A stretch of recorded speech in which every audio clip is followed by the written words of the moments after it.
बहुत उत्तम श्रेणी का डकैत था, कुख्यात। बाद में वो प्रसिद्ध भक्त हुआ। भक्तमाल में नाभाजी ने उनका नाम बड़े आदर से लिया। घोरी घाटम घोरी कियो प्रकाश, घाटम घोरी कियो प्रकाश। घाटम जी का नाम नाभाजी ने बड़े आदर से लिया है। भक्त घाटम दास मीणा, मीणा जाति में उनका जन्म था। मीणा होते हैं राजस्थान में, और उनके कुल खानदान का पैतृक काम था चोरी डकैती। उनके पिताजी ने अपने पुत्रों को बुलाकर समझा दिया कि देखो, हम लोगों का और कोई रोजी रोटी का साधन नहीं है, चोरी डकैती ही साधन है। तो इस साधन का सबसे प्रबल विरोधी है कथा। कहीं कथा हो रही हो तो सुनना नहीं, बच के निकल जाना वहां से। धोखे से भी कथा का एक शब्द तुम्हारे कान में न घुस जाए, नहीं तो धंधा चौपट हो जाएगा। पुत्रों ने कहा, पिताजी आप मरते समय आज्ञा दे रहे हैं, आपकी अंतिम आज्ञा है, हम लोग पालन तो करेंगे। लेकिन कथनचित कोई ऐसी स्थिति आ गई कि कथा के बीच से निकलना पड़ा, तब क्या करेंगे? कुछ ना कुछ शब्द तो कान में चला जाएगा। बोले खूब जोर से उंगली कान में घुसा लेना, एक शब्द भी भीतर न चला जाए। और बाप मर गया ये उपदेश देकर के।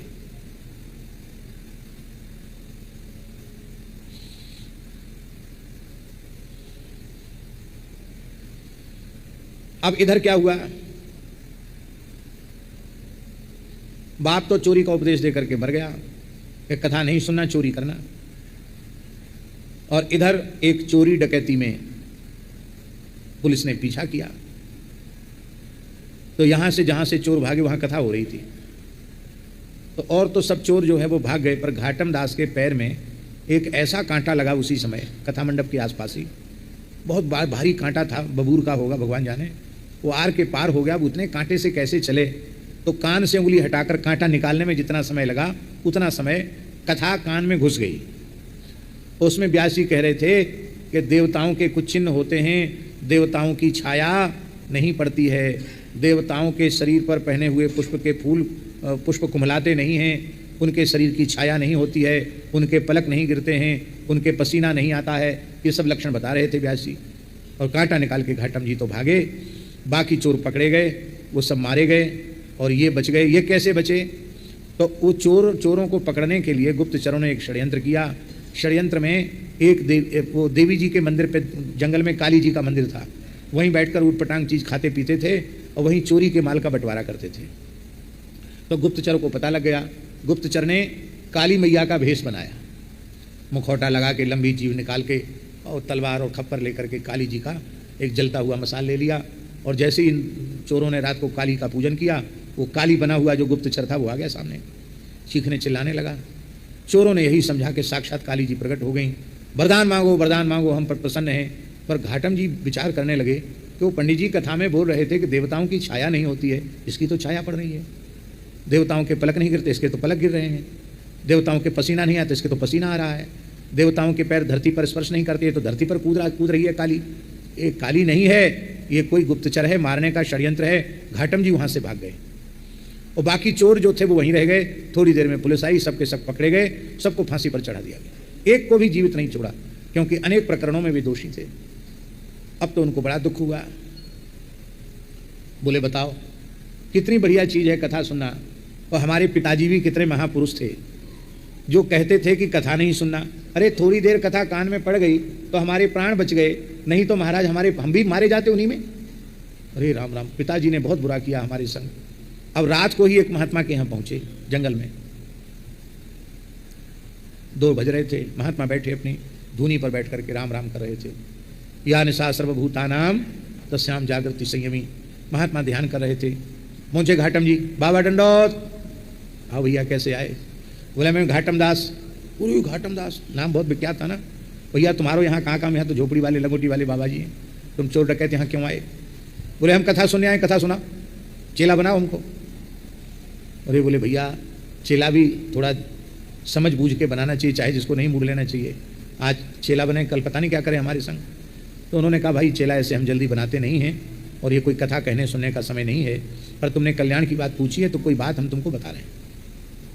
देखो, एक तो राम राम जपना, राम राम राम राम राम राम, बोलते रहना एक बार, यही मंत्र है, यही सब कुछ है। बोले ठीक है।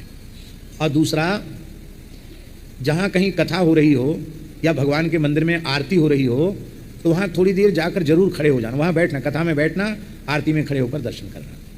इतना तो करोगे? बोले महाराज चोरी नहीं छोड़ सकते, और सब करेंगे, चोरी हमारी रोजी रोटी है, बस चोरी छोड़ने की आज्ञा मत देना, और सब दे दो, सब करेंगे। राम राम भी करेंगे, कहीं कथा हो रही वहाँ बैठ के थोड़ी देर कथा भी सुनेंगे, आरती हो रही होगी तो आरती का दर्शन भी करेंगे। और देखो, किसी भी परिस्थिति में झूठ नहीं बोलना, सत्य बोलना। हाँ बिल्कुल महाराज सत्य बोलेंगे, वैसे तो चोर झूठ ही बोलते हैं, लेकिन ठीक है हम चोरी भी करेंगे और सत्य भी बोलेंगे, झूठ नहीं बोलेंगे। जो है सो फांसी पर चढ़ जाए, बोले झूठ नहीं बोलेंगे, आपको वचन दे दिया। बोले बस इतने ही नियमों का पालन करो, राम नाम का जप करो, कथा जहाँ हो रही है थोड़ी देर बैठ के कथा सुनो, आरती का दर्शन करो, और कभी झूठ मत बोलो, राम नाम का जप करो, यही नियम दिए। कोई साधु संत पढ़े तो उनका सम्मान करो। हाँ ठीक। अब घाटम दास चोरी भी करते, अपना सब काम करते और साधन भी करते। एक बार घाटम दास, उन्होंने सेनापति का वेश बनाया और अलवर स्टेट में, अलवर जो राजा, अलवर महाराज के महल में आधी रात के समय सेनापति के वेश में घोड़े पर चढ़कर आए, पड़क पड़ाक पड़ाक पड़ाक घोड़ा पर चढ़कर के आए। जैसे ही आए तो किले के द्वारपाल ने पूछा कौन? तो महात्मा की बात याद आ गई घाटम दास जी को। बोले चोर। चोर थोड़ी सिपाही के सामने अपने को चोर कहता है, कहा चोर। तो वो जो चौकीदार था वो डर गया बेचारा, बोले सेनापति जी को हमने इतनी कड़ाई से पूछ दिया कौन? वो थोड़ी कहेंगे तेरी आंख फूट गई है जो सेनापति को चोर कह रहा है।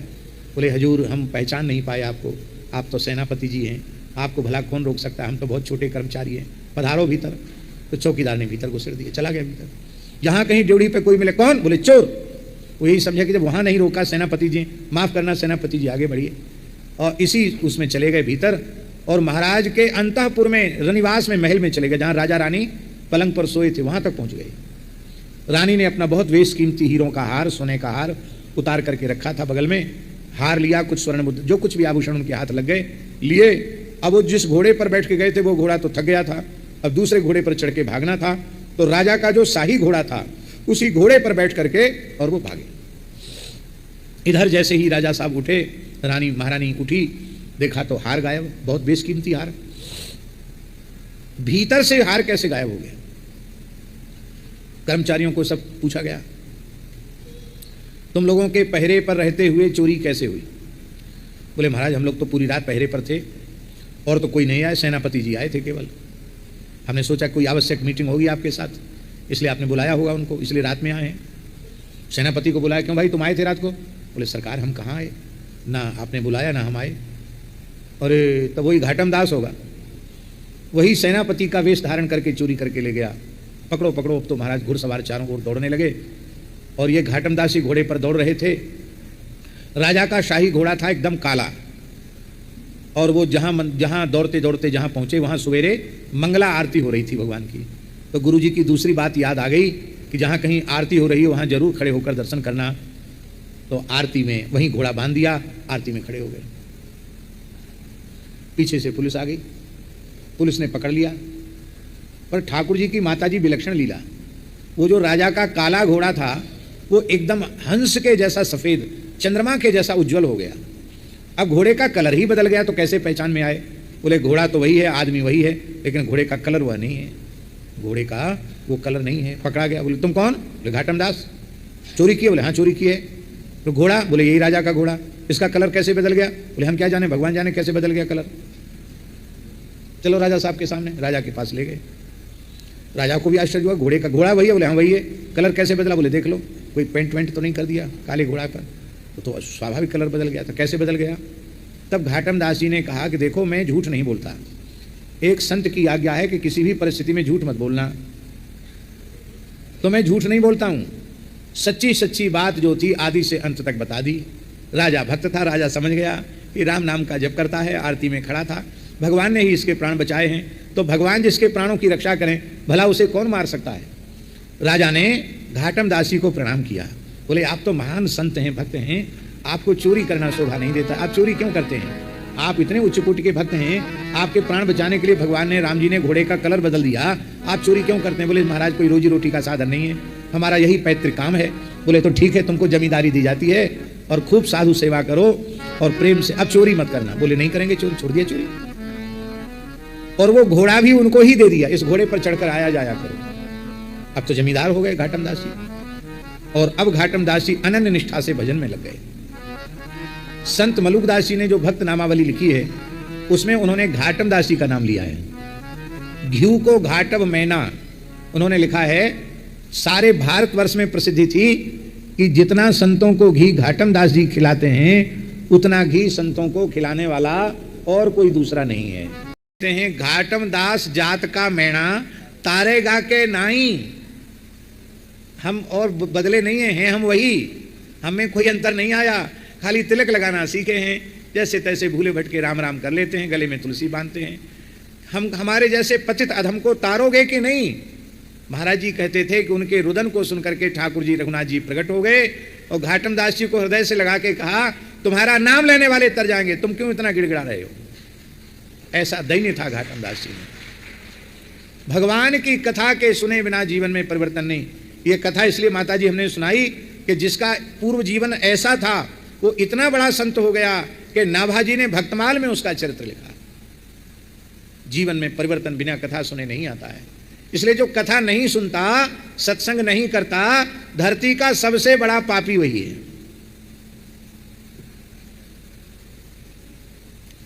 कथा श्रवण करने की बहुत भारी महिमा है। चैनल को सब्सक्राइब करें और शेयर करना न भूलें।